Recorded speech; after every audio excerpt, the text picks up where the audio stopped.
സ്പീക്കറിനോട് അധികം ചോദ്യമൊന്നും വേണ്ട, സഭയെ ചോദ്യം ചെയ്യേണ്ട ആവശ്യവുമില്ല. പിന്നെ എന്തിനാണ് സ്പീക്കർ അവിടെ ഇരിക്കുന്നത് എന്നാണ്. അതായത് രണ്ട് കൂട്ടർ തമ്മിൽ ഇടപെടുമ്പോൾ ഉപയോഗിക്കുന്ന വാക്കുകൾ, ഉപയോഗിക്കുന്ന ചേഷ്ടകൾ, രീതികൾ ഇവയെല്ലാം അതിന് കടന്ന് അപ്പുറത്തേക്ക് പോവുകയാണെങ്കിൽ തീർച്ചയായിട്ടും അതിന് ഇടപെടാനുള്ള എല്ലാ ഉത്തരവാദിത്വവും ചെയറിനുണ്ട് എന്നുള്ളത് എല്ലാവർക്കും അറിയാമല്ലോ.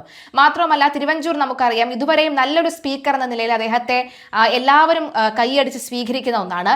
മാത്രമല്ല, അദ്ദേഹത്തിന്റെ ചില വാക്യങ്ങളൊക്കെ തന്നെ ട്രോളായി മാറുന്നുണ്ട് എന്നും MLA രാജൻ പറഞ്ഞിരുന്നു. എന്തായാലും അതിനാണ് അദ്ദേഹം പൊട്ടിത്തെറിച്ചത്. ഏതായാലും ഇന്ന് നിയമസഭയിൽ നടന്നത് എന്തൊക്കെയെന്ന് നമുക്ക് നോക്കാം. നിയമസഭയിൽ അടിയന്തര പ്രമേയത്തിനിടെ സഭയിൽ പ്രതിപക്ഷ നേതാവും മുഖ്യമന്ത്രിയും ഇന്നും തമ്മിൽ കോർത്തു.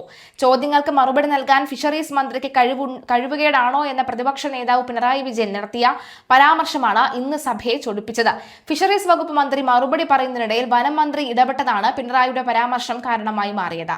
എന്തായാലും ആ പരാമർശത്തിന് പിന്നാലെ തന്നെ മുഖ്യമന്ത്രി ചാടി എഴുന്നേൽക്കുകയായിരുന്നു. ട്രോളിംഗ് നിരോധനം വന്നതു മുതൽ വറുതിയില്ലാത്ത മത്സ്യത്തൊഴിലാളികൾക്ക് പഞ്ഞമാസ ആനുകൂല്യ വിതരണം ചെയ്യാത്തതുമായി ബന്ധപ്പെട്ട വിഷയം സഭ നിർത്തിവെച്ച് ചർച്ച ചെയ്യണമെന്ന് ആവശ്യപ്പെട്ട MLA-മാരായ സജി ചെറിയാൻ, K രാജൻ, PK പ്രവീൺ എന്നിവർ നൽകിയ നോട്ടീസ് പരിഗണിക്കവെയായിരുന്നു പ്രതിപക്ഷ നേതാവ് മുഖ്യമന്ത്രിയും നേർക്കുനേർ തിരിഞ്ഞത്.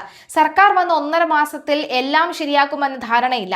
10 ലക്ഷം മത്സ്യത്തൊഴിലാളികളുണ്ട്. കാലാവസ്ഥാ വ്യതിയാനവും കടലിൽ പോകാനാകാത്ത അവസ്ഥയും ജീവിതം ദുരിതവുമാക്കുന്നുണ്ട്. കേന്ദ്രവിഹിതം ഒരു കാലത്തും സമയത്ത് കിട്ടിയിട്ടില്ല. അത് നേരത്തെ തന്നെ സംസ്ഥാനം നൽകുകയാണ് പതിവ്. കഴിഞ്ഞ 5 വർഷവും അത് തന്നെയാണ് ചെയ്തതെന്ന് സജി ചെറിയാൻ ചൂണ്ടിക്കാട്ടി. നോട്ടീസിന്മേൽ ഫിഷറീസ് വകുപ്പ് മന്ത്രി VE അബ്ദുൾ ഗഫൂർ മറുപടി പറയവേ വനം വകുപ്പ് മന്ത്രി ഷിബു ബേബി ജോൺ ഇടപെടുകയായിരുന്നു. എന്നാൽ ഇത്തരത്തിൽ ഒരു കീഴ്വഴക്കമുണ്ടോ എന്ന സ്പീക്കർ തിരുവഞ്ചൂർ രാധാകൃഷ്ണൻ ഷിബു ബേബി ജോണിനോട് ചോദിച്ചു. എന്നാൽ ഫിഷറീസ് വകുപ്പ് മന്ത്രി സംസാരിക്കാൻ അനുമതി നൽകി എന്നായിരുന്നു ഷിബു ബേബി ജോണിന്റെ മറുപടി. തുടർന്ന് മത്സ്യത്തൊഴിലാളികളുമായി ബന്ധപ്പെട്ട വിഷയത്തിൽ വനംവകുപ്പ് മന്ത്രി മറുപടി പറയുകയായിരുന്നു. ഇതിനെ വിമർശിച്ചുകൊണ്ടാണ് പ്രതിപക്ഷ നേതാവ് രംഗത്തെത്തിയത്.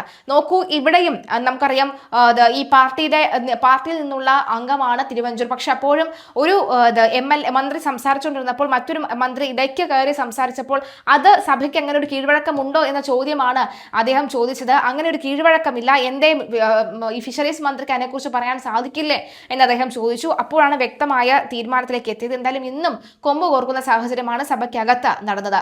കൊമ്പ് കോർത്താലും കോർത്തില്ലെങ്കിലും എന്തായാലും സാധാരണക്കാർക്ക് കിട്ടേണ്ട വിഹിതം കിട്ടിയേ തീരുമെന്ന സ്റ്റാൻഡും അവർ എടുത്തിട്ടുണ്ട്.